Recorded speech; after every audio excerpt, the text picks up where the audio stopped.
And that's for the piggies in every US city thinking a seat in the back row is Porsche because of European history. They miss seeing the monocle though, so I be in the front row on days I'm making dough.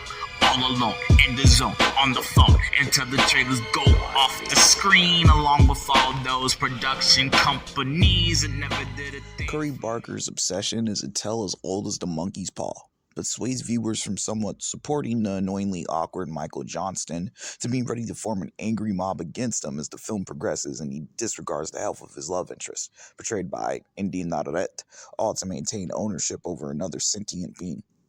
Barker's picture intelligently exposes the horrors of Western couples while exaggerating the defense mechanisms females use when they are claiming affection for a mate.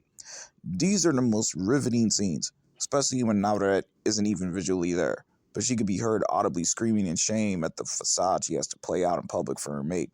These scenes made me think about the psyche of sex workers and how they cope with their duty to provide moments of empathy for her feet.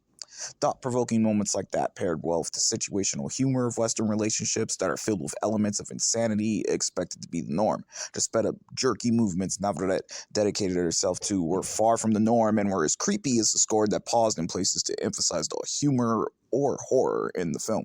With the ethnic dynamics Barker's picture plays is anti-conquista, anti-colonialism, anti-white supremacy, all excellent stances for a film to take a stand on.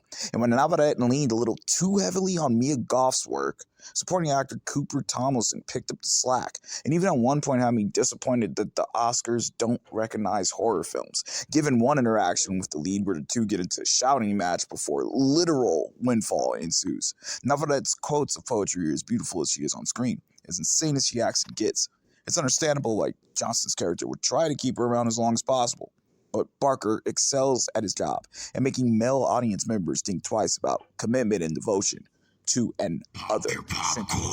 And that's for the piggies in every US city thinking a seat in the back row is Porsche because of European history. They miss seeing the monocle though, so I be in the front row on days I'm making dough. All alone, in the zone, on the phone, until the trailers go off the screen, along with all those production companies that never did a thing for me.